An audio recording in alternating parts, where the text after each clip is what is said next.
to my motto, nothing's ever holding back. When you first join iRacing, there are certain things you believe. You look at the rookie licensed drivers and think, yep, that's where the chaos lives. Then you see somebody with a D license. They're obviously a little better. C class, now we're getting serious. B class, these people know what they're doing. And then A class. Surely these are the grown-ups. These are the drivers who don't dive bomb, they don't lose their temper, they don't make ridiculous moves.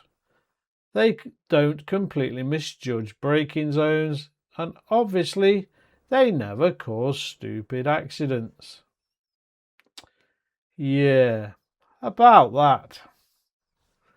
Welcome back everyone to the Lone Road iRacing podcast. And this week we're talking about something I've been thinking about for quite a while. The difference between how we perceive the iRacing license classes and the reality of actually racing within them. Because there is something really interesting. Because there is a really interesting assumption that I think many of us make when we start iRacing. That as we climb the license ladder, the standard of driving automatically climbs with us. Rookie to D to C to B to A. It looks like a hierarchy of driving ability. But is it? Because having raced through those license classes myself, I've discovered something. Some drivers can apparently bring their rookie brain all the way to A class. And occasionally I've probably been one of them. So this isn't going to be an episode where I sit here pointing fingers at everybody else, because have made mistakes along the way. Every racing driver on this planet makes mistakes. The interesting question is, why do we expect the letter beside somebody's name to change all that? So today we're going to dismantle a few myths about the iRacing license ladder. We're going to look at what those licenses actually tell us, what they don't tell us, why experienced drivers still make terrible decisions, why road rage doesn't magically disappear at A class, and why some rookie and D class drivers might actually be very good racers, and ultimately why I think we should stop racing the license and start racing the drivers. Right, let's get into it.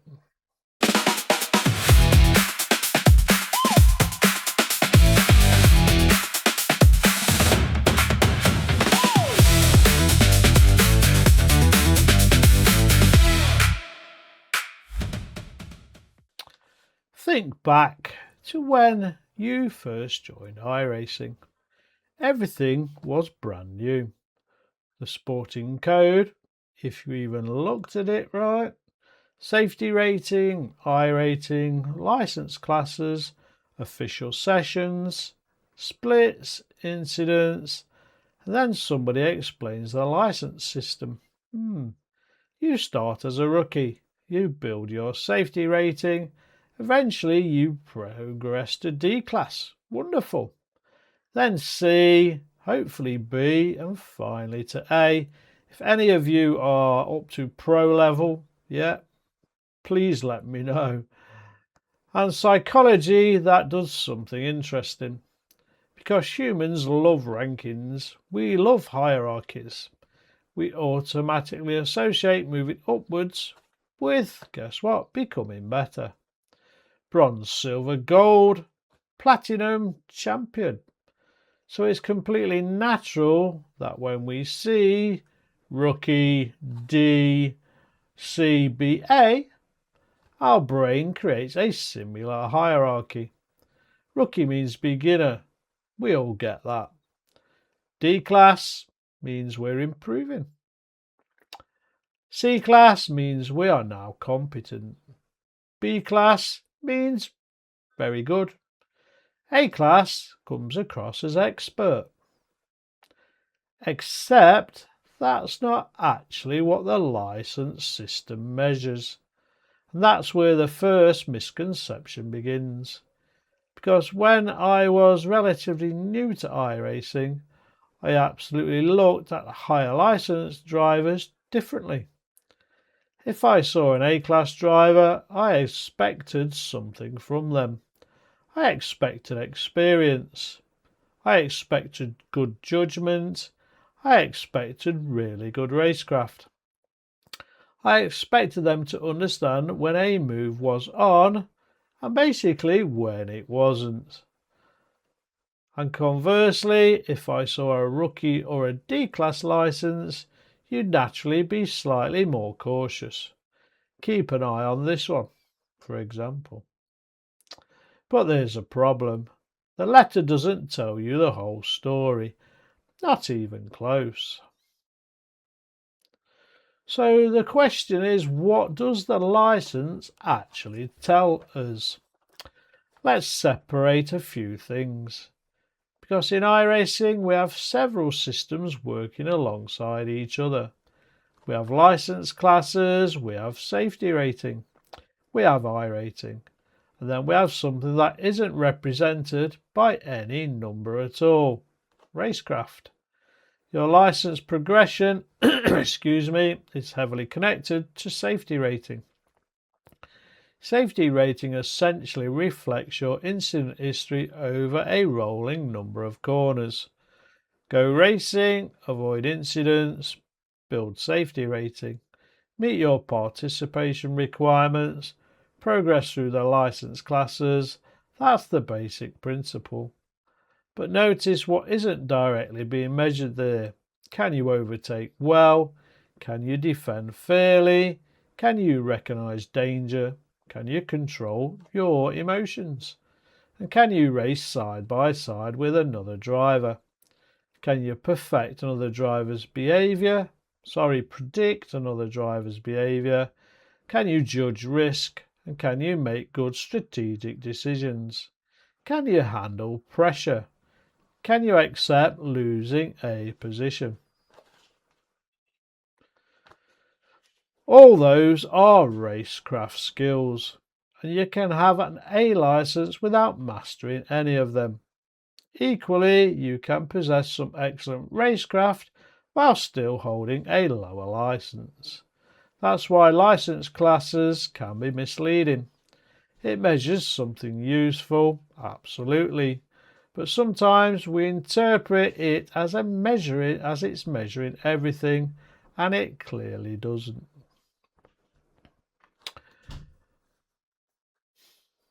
Let's talk about where I am, A class, because this is where the expectation is strongest. You've climbed the ladder, you reached virtually the top license. Surely the chaos is finally over. Nope, you will still encounter dive bombs, you will still see people miss braking points, you'll still see drivers rejoin badly. You'll still see people trying to win a 40-minute race at turn 1. You'll still encounter drivers who refuse to concede a corner they've clearly lost, and still occasionally see retaliation. You'll still hear angry voice chat. You'll still see somebody make a decision that leaves you staring at your monitor thinking, mate, what exactly was your plan there? And that can be quite surprising the first time you experience it, because you've mentally associated A-class with elite driving standards. But at A license, it doesn't remove human behaviour. The driver still gets frustrated, they still get impatient, they still misjudge things, and they still have a bad day. We all do. Maybe they've just lost 200 iRating.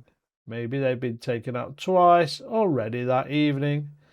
Maybe they're desperate for a good result. Maybe their concentration has slipped. Maybe their ego gets involved. And maybe they simply have made a mistake. And suddenly, an experienced A-class driver makes a decision that looks exactly like something you'd expect in rookie Mazda. Experience doesn't eliminate mistakes. It should reduce them. It should give us better tools to recognise them. But it doesn't make us immune.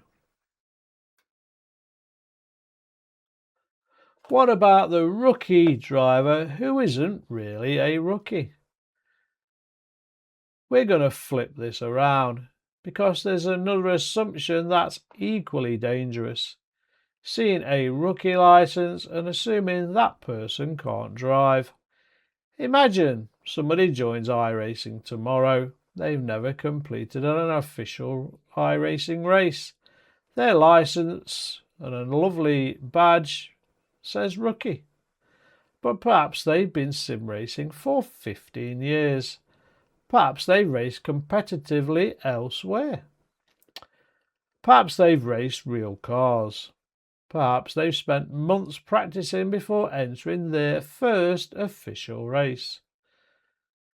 That little rookie badge doesn't tell you any of that. It just says iRacing rookie. They aren't necessarily a racing rookie. That's an important distinction. And the same applies to D-class. Maybe somebody concentrates predominantly on one discipline. Maybe they recently started another license. Maybe they're deliberating, taking their time progressing. Maybe they simply haven't completed the required number of races yet. License class gives you information, but it doesn't give you their biography. So perhaps we need to be careful about judging the book by the letter beside its name.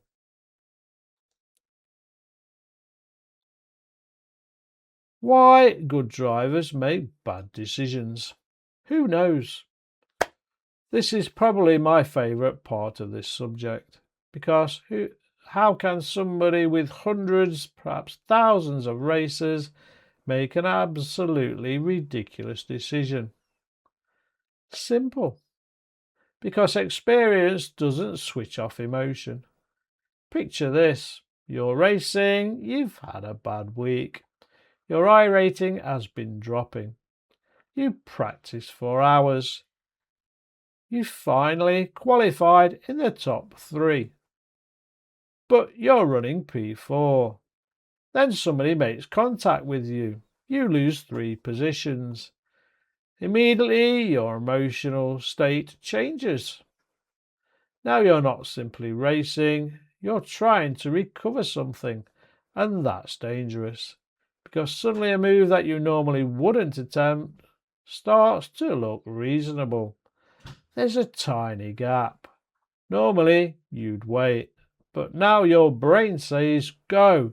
Just send it. Contact 4x, both cars damaged. And 30 seconds later, you're sitting there thinking, what did I just do? Your license didn't change, your emotional state did. And that's why I don't believe bad decisions belong to any particular license class. They belong to the individual person. And people exist in every license class. Let's talk about the red mist, because this is another behaviour we might expect to disappear as we progress. Somebody hits you, immediately, like, you're angry, you're an idiot, you hear on the chat. And I personally said that a few times. Then perhaps they're on voice chat, maybe they blame you. Now you're even angrier. Next corner, you're behind them. And suddenly your brain starts negotiating with itself. I'm going to show them. This is where experienced drivers can become rookie drivers remarkably quickly. Not because they've forgotten how to drive, because they've stopped thinking rationally. And here's the important part. A-class drivers aren't immune. 4,000 iRacing drivers and even 5,000 iRacing drivers are not immune either. Professional racing drivers are also not immune. We've seen real-world racing drivers lose their tempers throughout motorsport history. So why would sim racers somehow evolve beyond human emotion because their safety rating says 3.2? Clearly they don't. The skill isn't becoming angry. The skill is recognizing I am angry and then refusing to let the emotion drive the car. That's part of racecraft too. Actually, I'd argue it's one of the most important forms of racecraft. This next section is called the dive bomb. I hate the dive bombers. We couldn't do this episode without talking about it though. The dive bomb. We all know the one.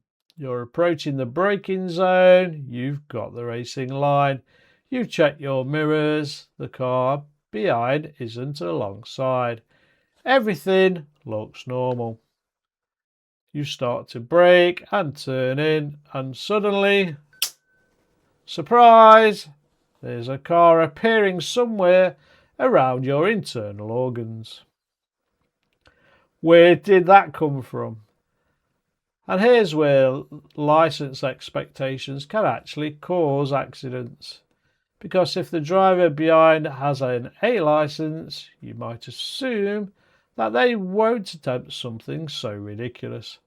So you turn in normally, contact. But if you'd seen the same behaviour from someone you are already suspicious of, perhaps you'd left a little bit more room. That tells us something important. We shouldn't base our decisions purely on somebody's license. We should base them on what they're showing us. Have they already made some aggressive moves? Are they braking unusually late? Are they weaving? Have they had several incidents? Are they repeatedly putting their nose into gaps they shouldn't do? That's useful information. The license letter, much less useful in that particular moment. I hope you agree. So we have to learn to race the behaviour and not the badge. Right, we're going to have our midpoint break in today's podcast. We'll be right back in a few minutes. Don't go away.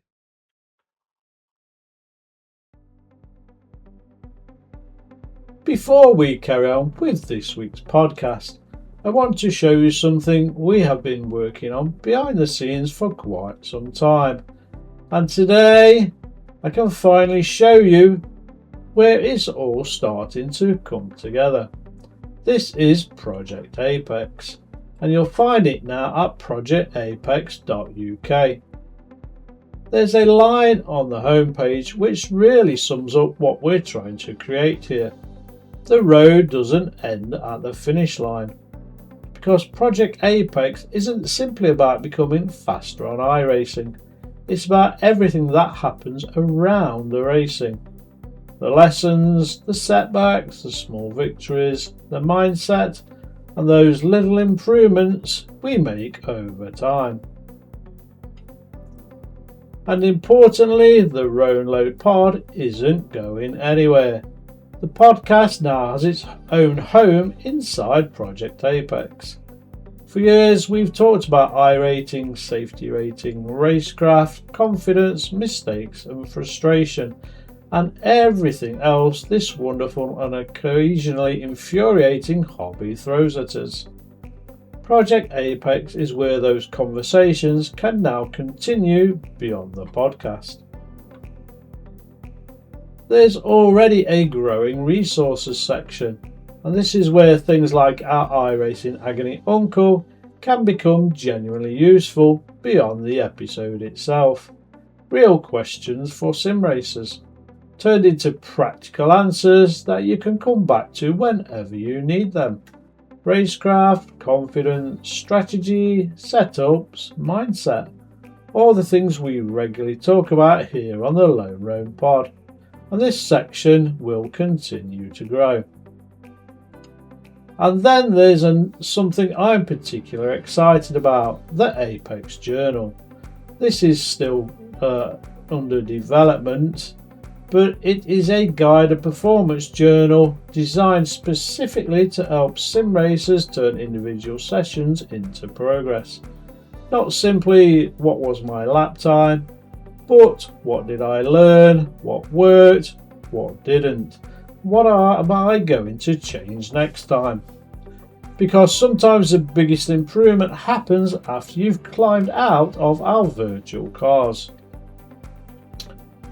And this really is just the beginning. Project Apex will continue to grow with the podcast, the journal, practical resources, and everything else we're working on behind the scenes. So have a look around, go to projectapex.uk, explore what we've built so far. And if you'd like to be part of where we are taking it, join the Apex crew. The Lone Road continues. We've just given it somewhere new to lead. Right, back to this week's podcast.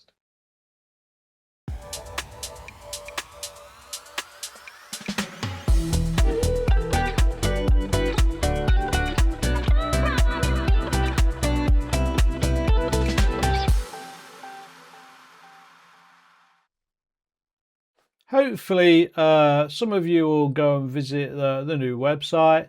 I'd love to get some feedback from you as well, what your initial thoughts are. Moving on with today's main topic.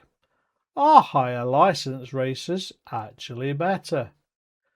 Now, I don't want to swing too far the other way, because somebody listening might think I'm saying license classes are meaningless. And I'm not, absolutely not. As drivers gain experience, generally you'd expect certain things to improve.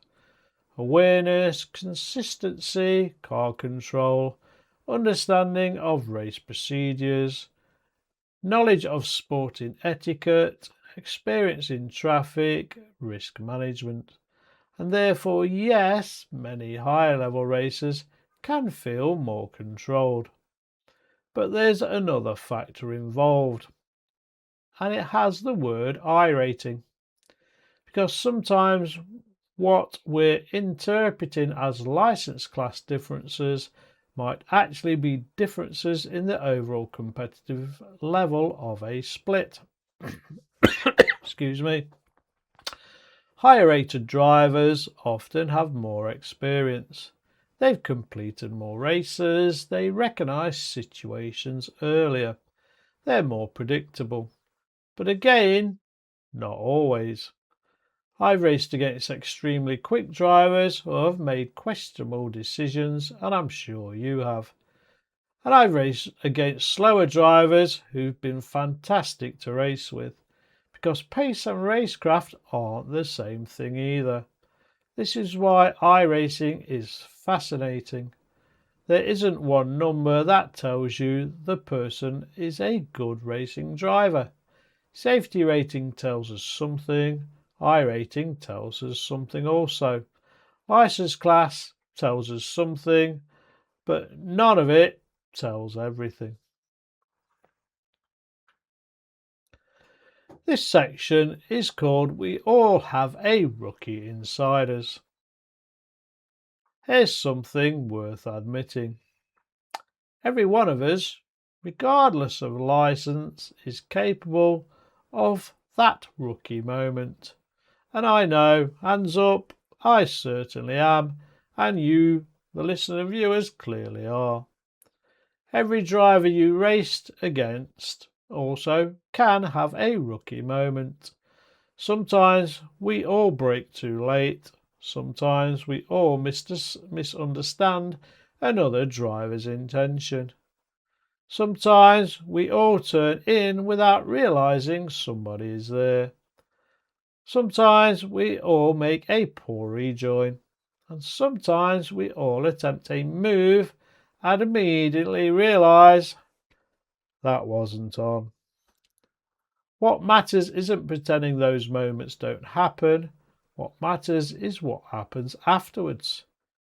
Can you recognize you've made that mistake? Are you big enough to apologize? And can you learn from it? Can you avoid repeating it so it doesn't happen again? And that's where experience should make a difference. Not, I don't make mistakes because I'm A class, but I understand my mistakes because I've experienced enough racing to recognize it. That's completely a different mindset and probably a much healthier one. There's another interesting psychological effect. Sometimes a lower licensed driver sees an A-class driver behind them and almost gets out of their way. He's A-class, he must be quicker. Why? You're racing them. If they're generally faster, let them demonstrate it. Obviously don't block them, and don't weave, and don't drive unpredictably.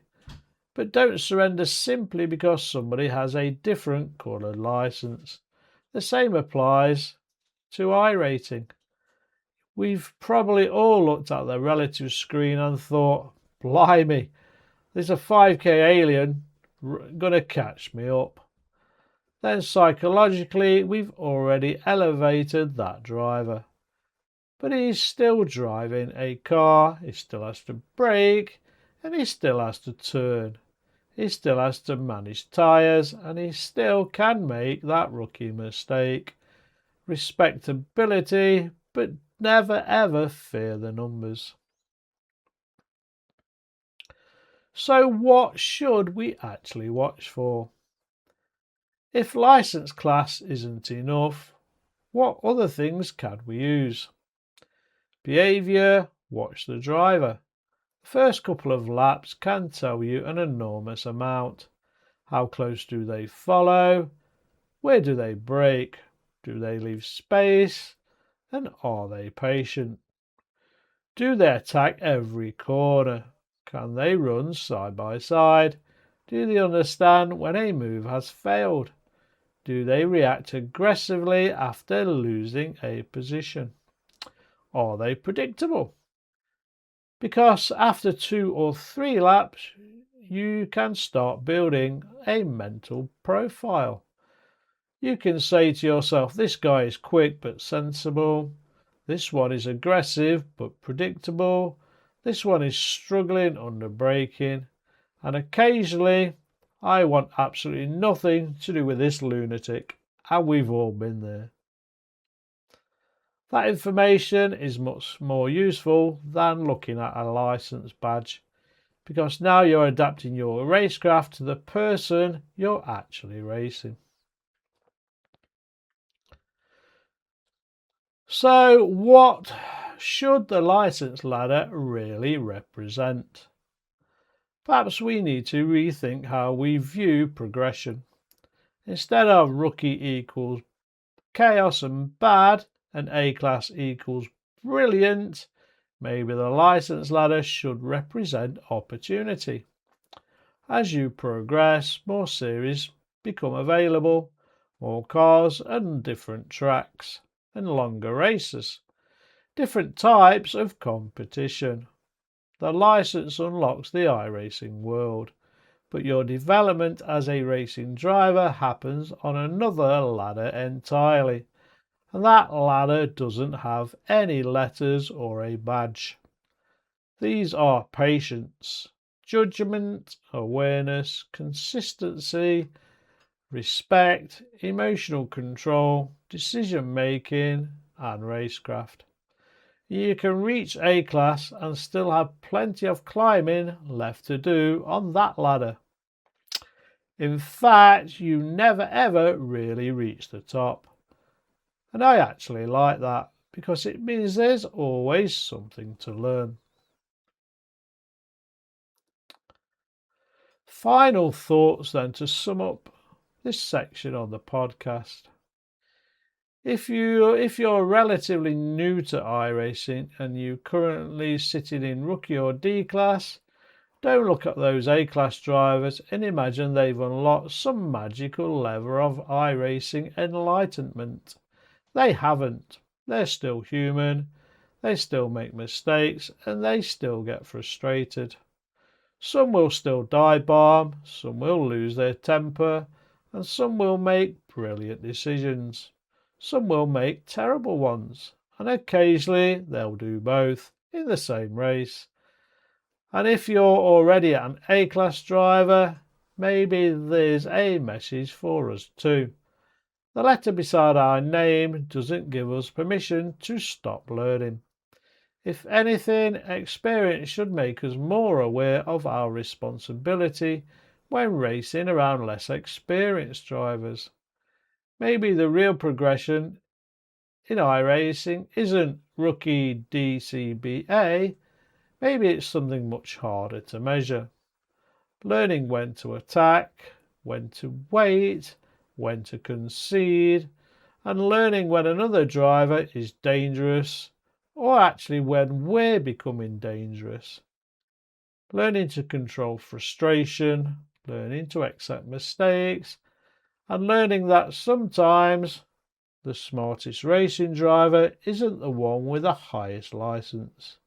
It's the one who makes the best decision. And that decision right now.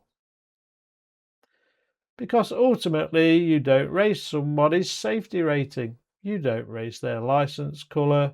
You don't race the letter next to their name. You race the person in the virtual car. And that person, whether they're rookie, D, C, B or A, is capable of getting it spectacularly right and occasionally spectacularly wrong. And that's iRacing. Okay, time for this week's Agony Uncle.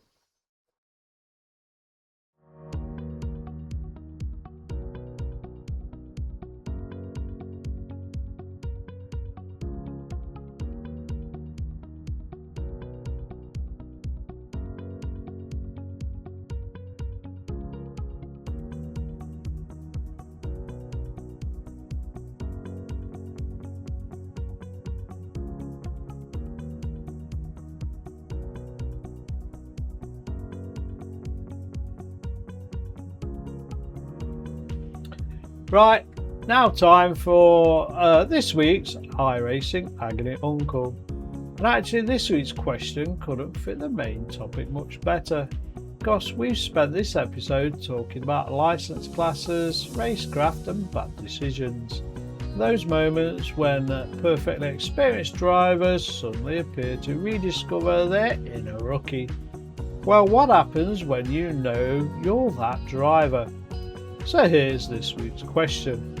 Guy, how do I change my racecraft so I'm not constantly tempted to lunge or dive bomb? I've taken out a few other drivers doing it, and afterwards I know I shouldn't have attempted that specific move.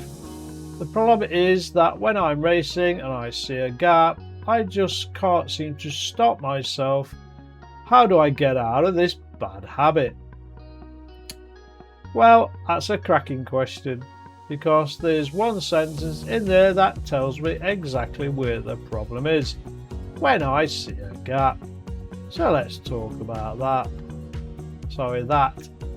A gap doesn't mean there's an opportunity for an overtake. This might be the biggest misconception we need to deal with. You see space, your racing brain goes gap, and approximately half a second later you're heading towards it. Coming through, except a gap isn't necessarily an overtaking opportunity. Sometimes it's just empty tarmac. There is a difference. A genuine overtaking opportunity requires more than physical space. Can you get sufficiently alongside? Can you brake under control? Does the other driver have an opportunity to actually see you? Can you hold the inside line? Can you make the corner without using the car as your braking assistance? And critically, what happens at the apex? Because getting your nose into the gap isn't the difficult part. Any idiot can do that. You've also got to get the car out of it again. Something I'm calling the dive bomb test. Here's something practical I'd start doing immediately. Before launching for an overtake, ask yourself one question. If the other car disappeared right now, could I still make this corner? Think about that for a second. Remove the other driver completely. Can you brake, turn, hit the apex, and exit the corner under control? If the answer is yes, okay, we might have a legitimate move on the cards. If the answer is, well, probably, although I'd be approximately somewhere near the hot dog standing corner exit, that's probably not an overtake then. That's an accident looking for somebody to blame. And this is important because contact hides a driver's original mistake. You dive inside, hit the innocent driver's car, then say, "He turned in on me." Maybe they did, but where was your car heading if he hadn't been there? Now that's the question. So you need to change the objective. And here's where I think we can fundamentally change this listener's racecraft. Stop making the objective get past this car, replace it with create the overtake. Those are completely different mindsets, and if your only objective is getting past, every little opening becomes a temptation. But if your objective is creating an overtake, now you're thinking ahead. Where is this driver weak? Where am I stronger? Can I pressure in him or her into compromising their exit? Can I position my car differently? Can I get a better run? Can I make them defend one more corner so they're vulnerable at the next? Now we're racing. This is real racecraft, folks, because the best overtakes often start 2 or 3 corners before they actually happen. You don't have to take the first opportunity either when one is there, and this is probably something I'd physically write down. You don't have to overtake now. Seriously, put it somewhere near your monitor on a post-it note if you need to, because there's a strange urgency that sometimes appears when we're behind another car. That devil turns up again on your shoulder. I've got to get past. Why? If you're faster, you'll probably get another opportunity anyway, and potentially a much easier one. Sometimes I'll follow somebody and think, not here, maybe the next corner. Not here either. Then I notice something. They're struggling on one particular exit. Now, I've learned something. Next lap, I'm ready. Instead of desperately trying to manufacture an opportunity, I've allowed the race to present one to me. What about trying the lap 1 experiment? Here's a little exercise for this listener and maybe some of you listening or watching. And actually, anybody listening who struggles with aggressively overtaking can try this. Get into your next race. When you catch another car, give yourself one lap where you're forbidden from overtaking them. Yes, I thought you might find that a bit odd.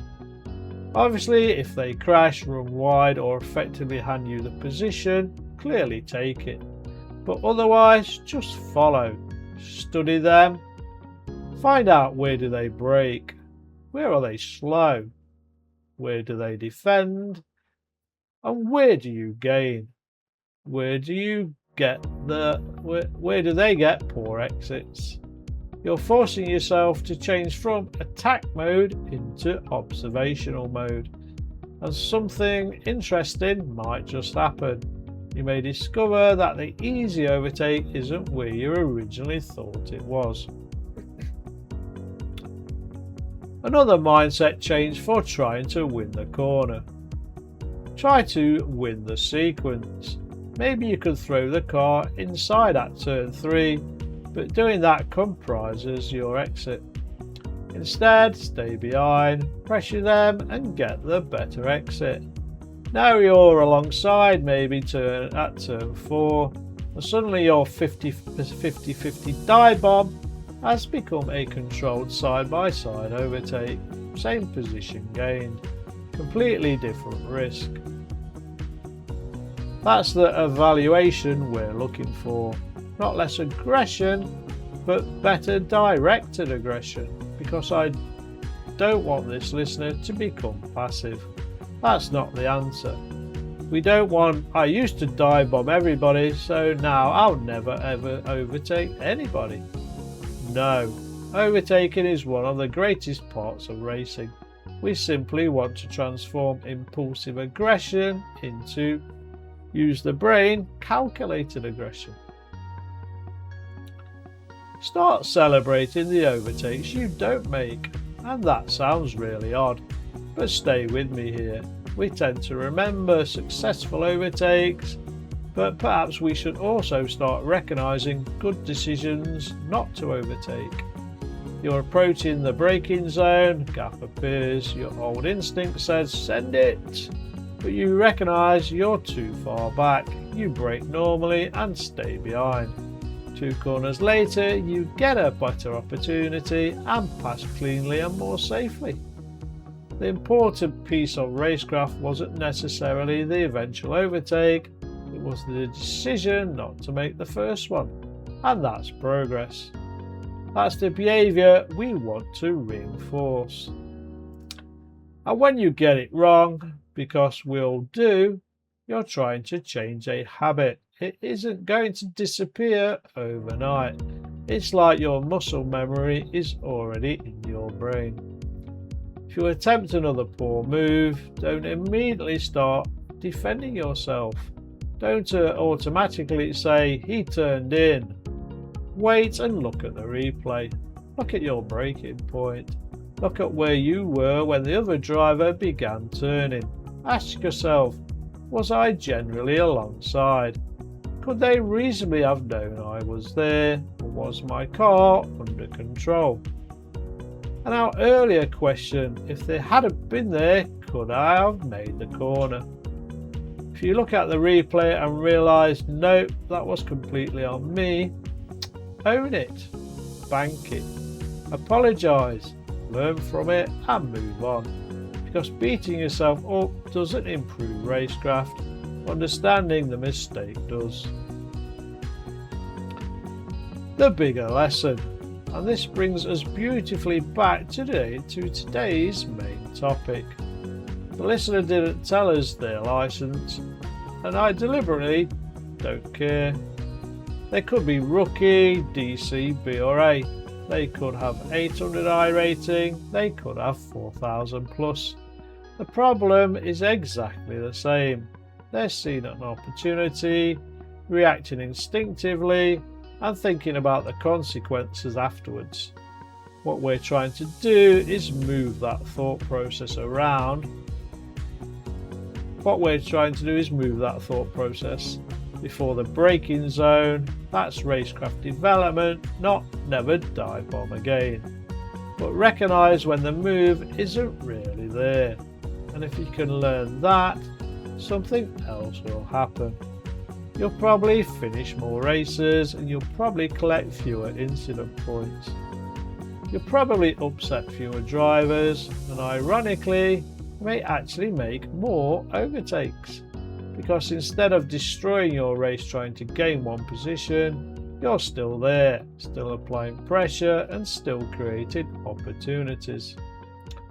So next time you see that tiny gap and the little voice in your head screams, "Send it!" give yourself a second and ask, can I actually make the corner? If you're not sure, don't send it. Stay there, pressure them and create the opportunity and make the overtake something you're proud of. Because everybody can stick their nose into a gap, the racecraft is knowing which gaps not to take. And that's this week's iRacing Agony Uncle. We'll be right back in a second to close today's episode.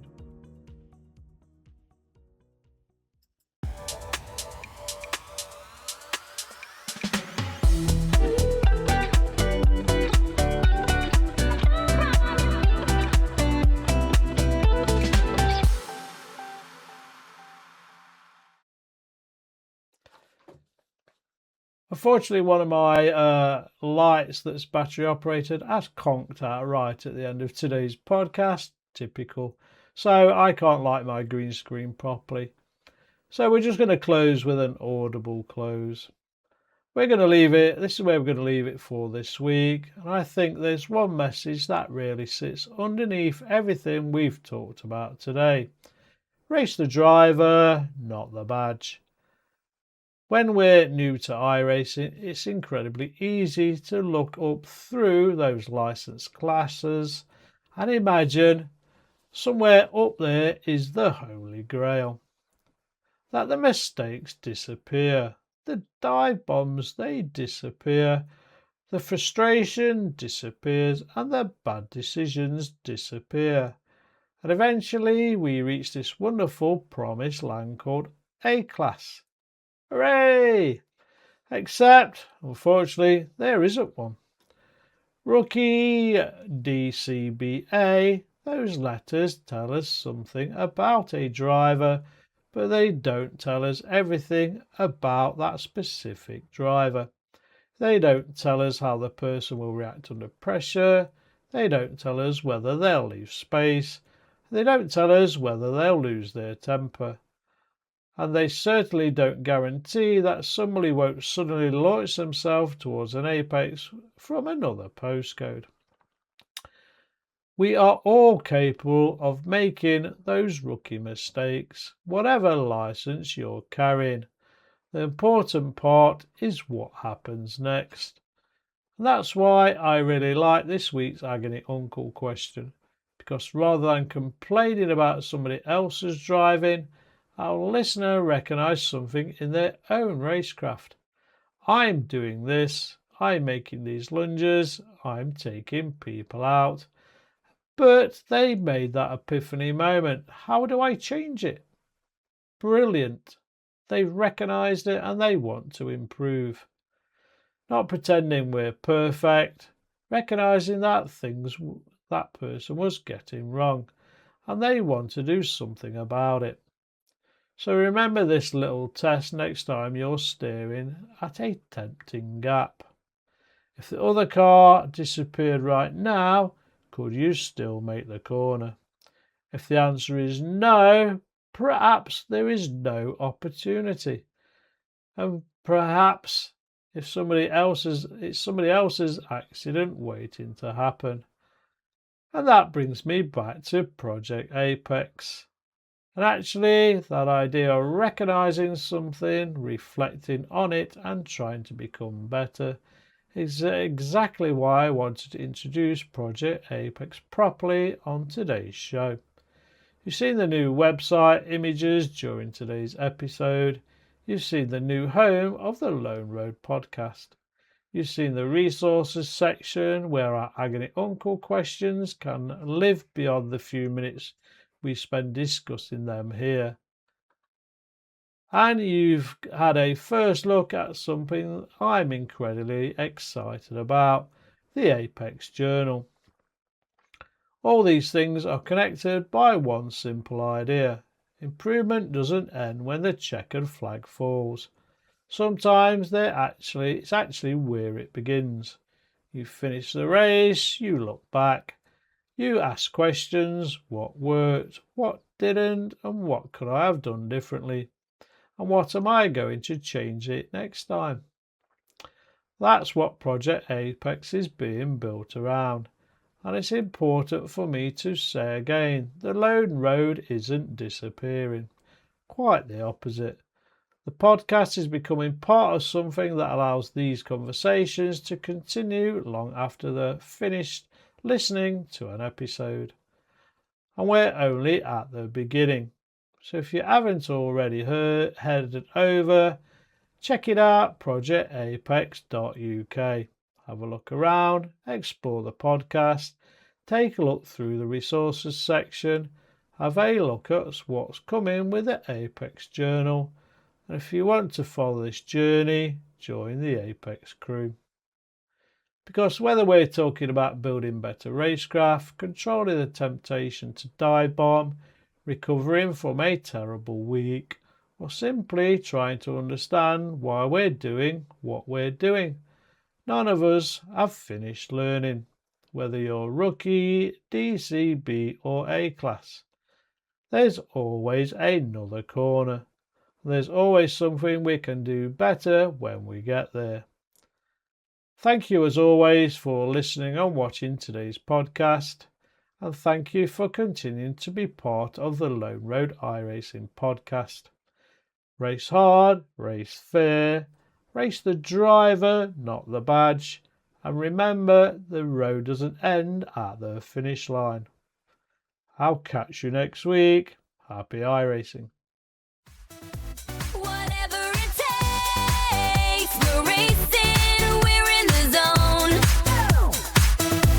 Whatever it takes, we push hard, never alone.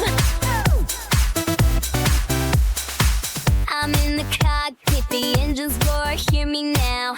We're racing circles, got a hustle, made a vow. Chasing victory, it's all or nothing on the track. Speed is my motto, nothing's ever holding back. Whatever it takes, we're